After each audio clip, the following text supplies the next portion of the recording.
Avant l'installation, assurez-vous que vous disposez des instructions correctes. Les instructions de remplacement sont disponibles sur le site galbreaker.com. Comparez le contenu de votre porte avec les pièces énumérées à la page 3 des instructions. Ne laissez pas le tissu de l'écran entrer en contact avec des objets tranchants ou pointus. Montez les plaques de support sur le bâtiment comme indiqué, en laissant de la place pour le capot. Marquez et percez les trous de fixation. Pour les plaques de support, utilisez la rangée supérieure de trous et la rangée inférieure de trous. Montez le support d'extrémité libre et le support d'extrémité d'entraînement avec des fixations M10. Il est essentiel qu'elles soient de niveau, droit et d'équerre par rapport au bâtiment. S'il est nécessaire de couper votre porte, mesurez le vide de passage entre la face intérieure des supports supérieurs. Coupez selon les règles suivantes comme indiqué. Ne coupez pas le rabat inférieur et le tube à ce stade. Insérez le gabarit de perçage dans le renfoncement avec la rainure et à fond contre la butée. Utilisez le gabarit pour percer 2 trous à l'extrémité de la barre de tension à l'aide d'un foret de 6 mm. Faites une marque au crayon sur la barre de tension à l'extrémité du gabarit de perçage comme indiqué, pour marquer la position des vis de fixation. Glissez l'insert en nylon de 6 mm dans les 2 poches du premier panneau de tissu et coupez-le à la longueur voulue. Poussez le guide de cannelure sur l'extrémité de la cannelure dans le tube pour protéger le tissu pendant qu'il est mis en place. Glissez le tissu dans la cannelure du tube supérieur. Laissez un espace de 25 mm à l'extrémité libre du support. Poussez l'insert du guide de cannelure sur l'extrémité de la cannelure dans la barre de tension pour protéger le tissu.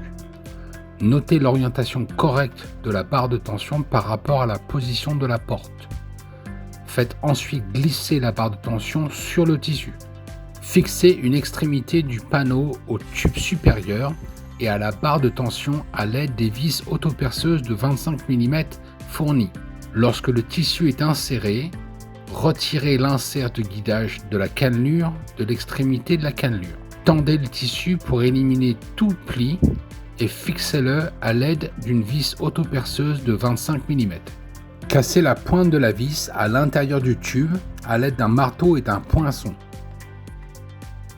Lorsque vous fixez le tissu à la barre de tension, insérez une clé hexagonale de 4 mm dans l'extrémité de la barre de tension, comme indiqué.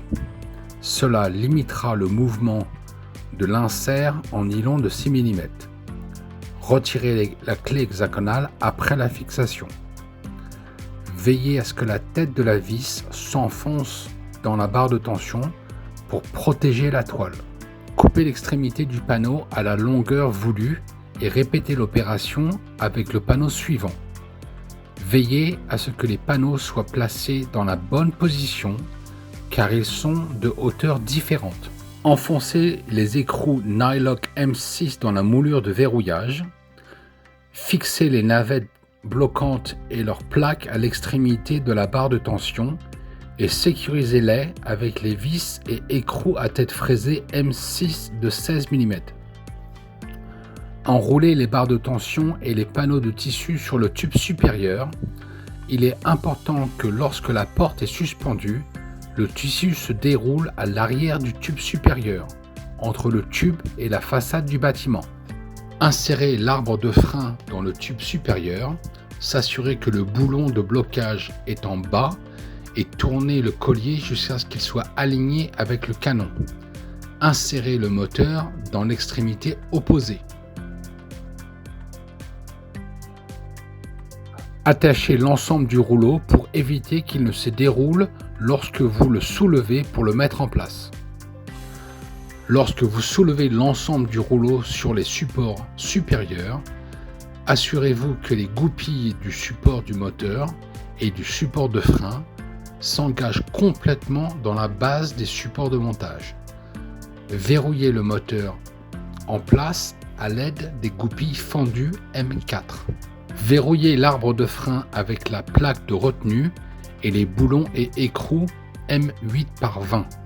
Faites passer le câble du moteur dans le presse-étoupe du support d'entraînement.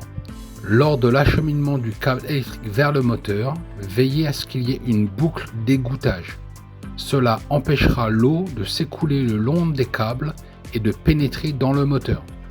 Assurez-vous que le câble est maintenu serré contre le support supérieur pour éviter tout contact avec les ancrages de la barre de tension. Coupez les rails en aluminium pour combler l'espace entre le dessous du support supérieur et le sol. Limez toutes les arêtes à l'extrémité des rails. Insérez la paire d'entonnoirs dans le haut des rails et fixez-les à l'aide des vis autoperceuses M5/19 dans la face avant. Serrez les boulons de fixation de l'entonnoir. Faites glisser l'insert de la glissière dans le rail en la poussant complètement jusqu'à l'entonnoir et coupez à la longueur voulue. Fixez en place avec les vis autoperceuses M4/16 à l'extrémité inférieure. Montez les supports de montage de rails supérieurs et inférieurs sur le bâtiment comme indiqué à l'aide des boulons et écrous M8/30 mm. Positionnez les trous de montage au centre des fentes des supports. Fixez les supports intermédiaires à une distance maximale de 1,5 m. Tous les supports doivent être alignés verticalement les uns par rapport aux autres. Soulevez l'ensemble rail et entonnoir contre les supports de rail de manière à ce que le haut du rail soit contre le bord inférieur des plaques de support. Assemblez la plaque de serrage du rail avec les boulons à collerette M8/16. Insérez la plaque de serrage dans le rail en aluminium, tournez la plaque et engagez-la dans le support de montage du rail.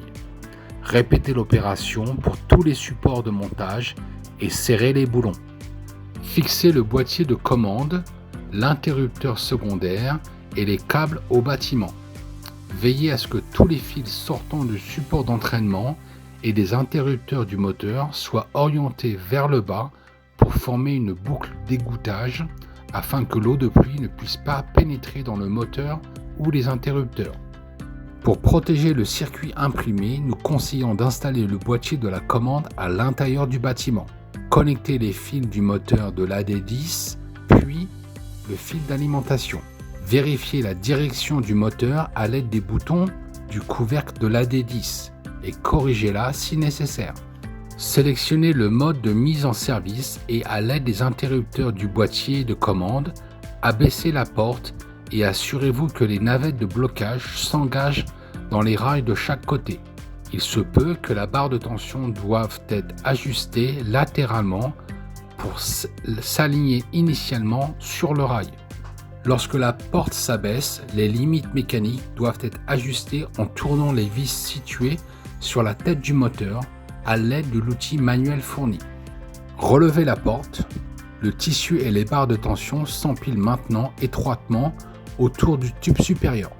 Coupez le tube et le rabat comme indiqué sur l'illustration. Si une barre palpeuse est nécessaire, installez-la maintenant selon les instructions fournies. Cette question est traitée dans une autre vidéo.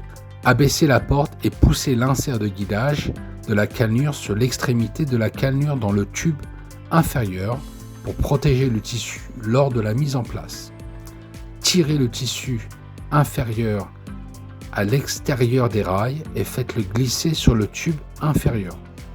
Insérez deux vis autoperceuses M4/25 dans le tube inférieur aux positions indiquées. Glissez deux poids dans chaque extrémité du tube inférieur et poussez-les jusqu'aux vis. Glissez l'insert en nylon dans la poche du rabat et faites glisser le rabat sur la flûte inférieure. Insérez les inserts du tube inférieur dans chaque extrémité du tube et à l'aide des vis autoperceuses, fixez le tissu et le rabat au tube inférieur. Il est important de tendre la toile sur le côté avant de fixer pour éliminer les plis. Soulevez et mettez le tube inférieur dans les rails de guidage. Pour la mise en service électrique, voir les instructions AD10, section 5.6 et 5.7. Le cycle de fonctionnement du moteur est de 4 minutes par heure. Il est donc important que le moteur fonctionne le moins possible pendant le processus de réglage. En cas de surutilisation, un déclencheur thermique arrêtera le moteur pour éviter tout dommage. Dans ce cas, laissez le moteur au moins 15 minutes pour qu'il refroidisse et se réinitialise. Le réglage des limites doit être effectué lorsque le boîtier de commande est encore en mode mise en service. Pour régler la limite supérieure, ouvrez complètement la porte jusqu'à ce que le tube inférieur soit positionné juste en dessous de l'entonnoir de guidage. Réglez la limite supérieure à cette position. Pour régler la limite inférieure, abaissez la porte à environ 3 cm du sol et réglez la limite à cette position. Le réglage des positions de fin de course est maintenant terminé. Effectuez un cycle complet d'ouverture et de fermeture de la porte pour vérifier que les positions de fin de course sont correctes. Installez l'interrupteur externe à l'extérieur du bâtiment. Le presse-étoupe orienté vers le bas. Vérifiez que les boutons poussoirs de montée et de descente actionnent la porte dans le bon sens. Si ce n'est pas le cas, intervertissez les fils 2 et 3 dans le boîtier de commande. Pour des raisons de sécurité, il est important de positionner l'interrupteur à l'intérieur de la porte. Poussez l'œillet de la commande manuelle dans le réducteur du moteur et fixez-le par le haut à l'aide de la vis de maintien fournie avec le moteur. Installez le couvercle du frein sur le frein et fixez-le à la plaque latérale à l'aide des vis M5.5 par 32 mm. Fixez l'étiquette d'identification du produit et l'étiquette de conformité européenne CE sur l'avant du tube inférieur.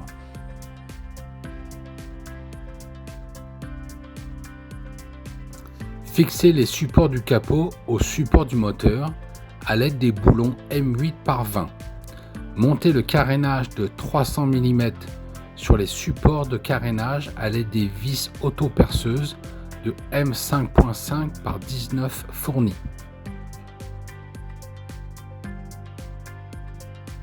Fixez les capots du carénage au support supérieur à l'aide des fixations fournies. Faites chevaucher les pièces du carénage de façon régulière pour obtenir la longueur souhaitée, en veillant à ce que le chevauchement soit d'au moins 265 mm. Espacez les rivets sur le chevauchement comme indiqué sur cette image. Fixez avec 30 rivets, 6 sur chacune des 5 faces. Le sens des rivets peut être inversé pour faciliter l'installation contre une façade plane. Présentez le capot au support et le fixez à l'aide des vis autoperceuses M5.5 par 19. Fixez la costière arrière au bâtiment pour éviter les infiltrations d'eau. Par mesure de sécurité, n'installez pas votre produit Galbreaker en cas de vent violent ou de conditions météorologiques défavorables. Une large gamme de pièces détachées est disponible sur notre site internet ou peut être commandée auprès de votre revendeur local. Merci d'avoir choisi Galbreaker. Nous sommes fiers de vous offrir une garantie de 10 ans dont vous trouverez les détails sur notre site internet ou en envoyant un email à l'équipe d'assistance commerciale.